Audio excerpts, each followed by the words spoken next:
এয়া হ'ল তামোল আৰু তামোল আমাৰ আবেগ গতিকে আজি খাম শামুকৰ ৰেচিপি তো বনোৱাৰ আগতে তামোল এখন খাই লৈছোঁ নমস্কাৰ আৰু স্বাগতম জনাইছোঁ নতুন এটা ভিডিঅ'লৈ আৰু লগত আছে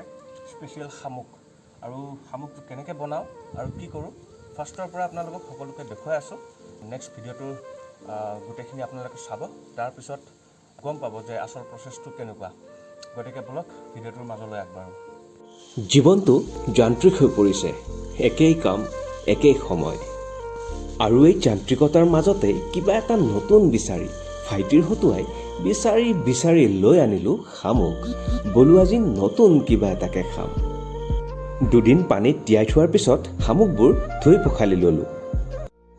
এই যে শামুকটো আপোনালোকে দেখিছে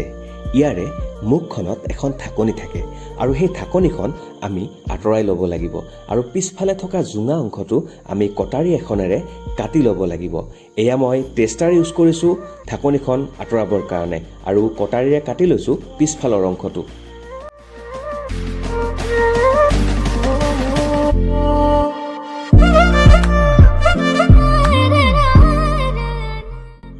আৰু সকলোখিনি বস্তু যোগাৰ কৰি লৈ মই আৰম্ভ কৰি দিলোঁ মোৰ ৰন্ধন কাৰ্যসূচী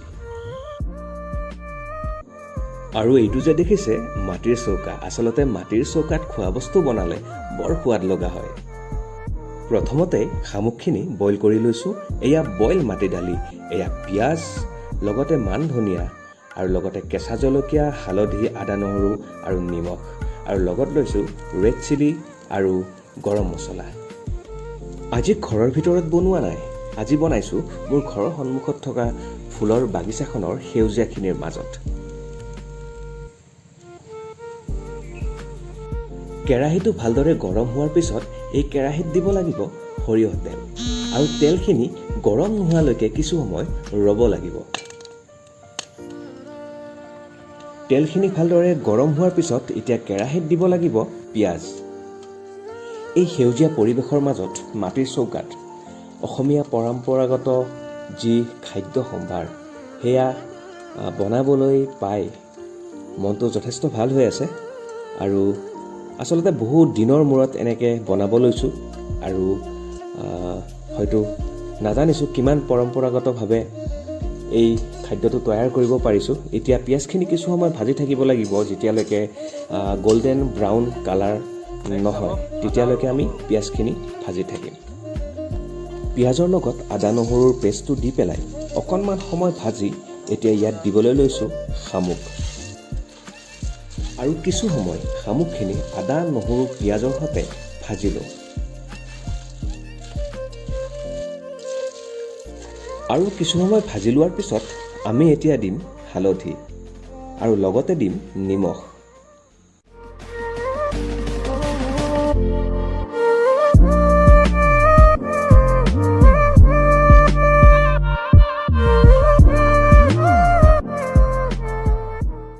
শামুকখিনি অকণমান সময় ভাজি লোৱাৰ পিছত মাটি দাইলখিনি শামুকৰ লগতে একেলগে ঢালি দিম আৰু এতিয়া শামুক আৰু মাটি দাইলখিনি একেলগে কিছু সময় ভালদৰে লৰাই ভাজি ল'ব লাগিব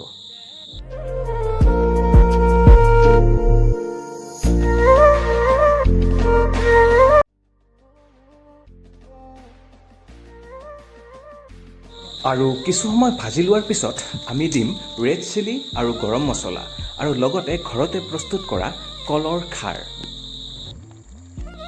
দিয়াৰ হোৱাৰ পিছত অকণমান সময় ভাজি তাত আমি এড কৰি দিম গৰম পানী আৰু গৰম পানী দিয়াৰ পিছত তাত কিছু সময় ঢাকনি লগাই পেলাই